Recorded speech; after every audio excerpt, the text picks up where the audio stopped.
The call came in the middle of a work meeting. I almost ignored it.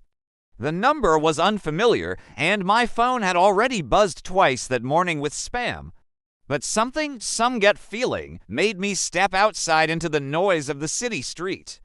"Is this Thomas Reed?" a woman's voice asked on the other end. "Yes," I said, a little impatiently. "This is Mercy General Hospital," she continued, her tone flat and professional. "I'm calling about your wife." My heart stopped. Just completely stopped beating for a second. "My wife?" I repeated, my own voice sounding distant and strange.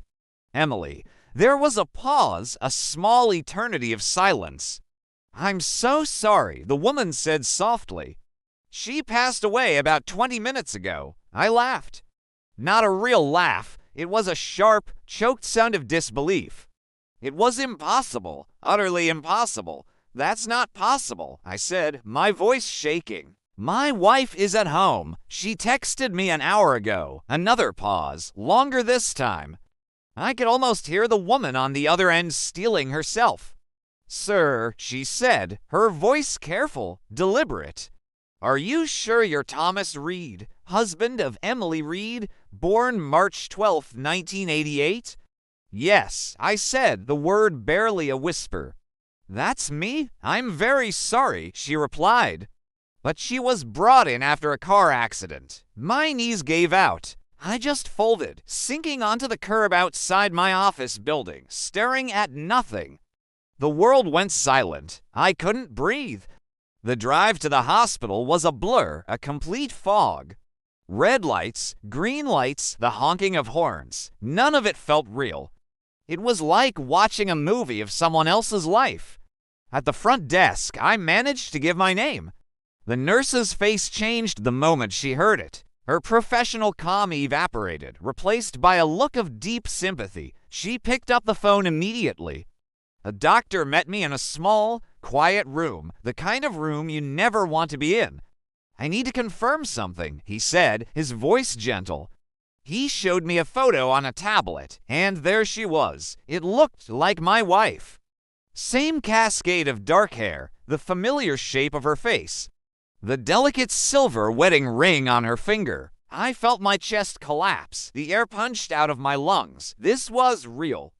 But then the doctor said something strange, something that didn't fit. She didn't have any ID on her, he explained, and her blood type. "It doesn't match what's in your wife's medical records." I looked up from the photo, confused.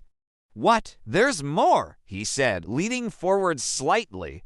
"She had a surgical scar on her abdomen from an appendectomy. Your wife's records show she's never had that procedure." I felt dizzy, the room tilting on its axis.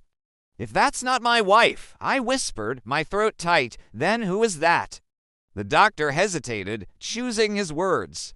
"That's what we're trying to determine." I drove home in a state of profound shock, my mind a chaotic mess of grief and confusion. I walked through the front door expecting an empty, silent house. But Emily was there, alive, standing in the kitchen, chopping vegetables. She turned and smiled when she saw me, a normal, everyday smile.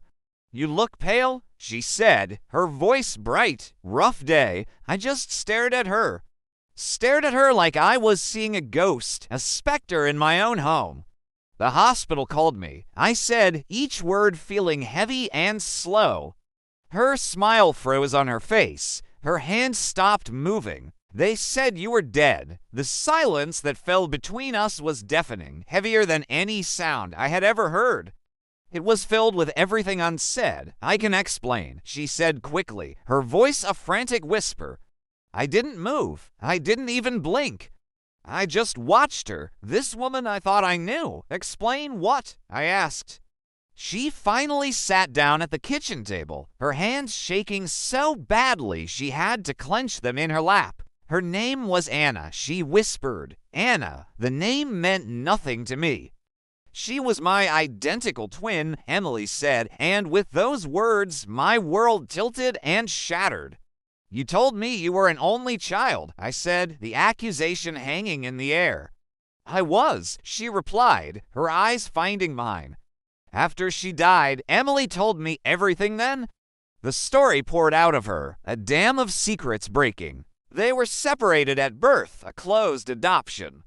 They never knew the other existed until they found each other in their late 20s. They kept their reunion a secret. From everyone, including me, Anna's life had been hard. Bad relationships, crushing debt, a constant state of desperation. She needed help, Emily said. Tears finally starting to fall, so I helped her. But that help had spiraled into something else entirely. It started with shared clothes, then shared cars.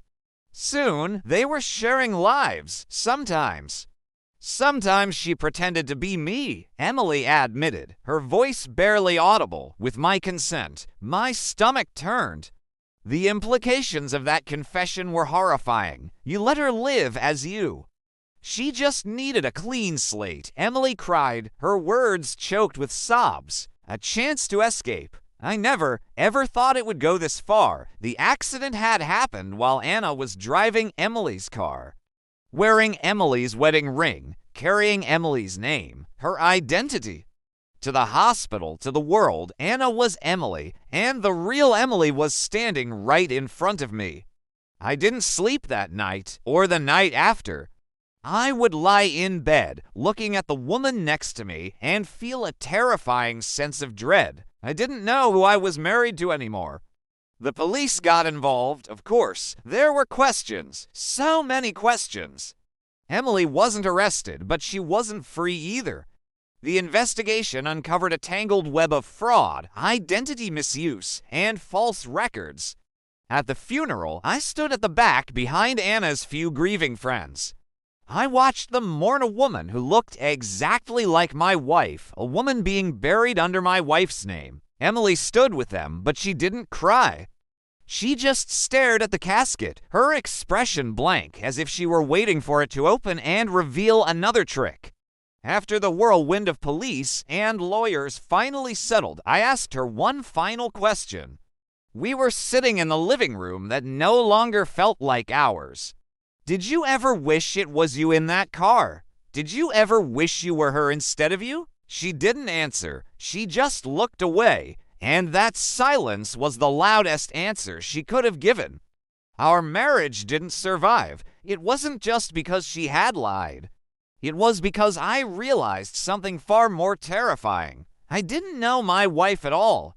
I only knew the version of her she had allowed me to see. The hospital may have called me about the wrong woman, but they weren't the ones who made the mistake. The mistake was mine for believing that love meant knowing everything, for not seeing the stranger sleeping beside me. Thank you for watching, and remember, sometimes the deepest secrets are the ones closest to home. Follow for more stories that uncover the hidden side of life.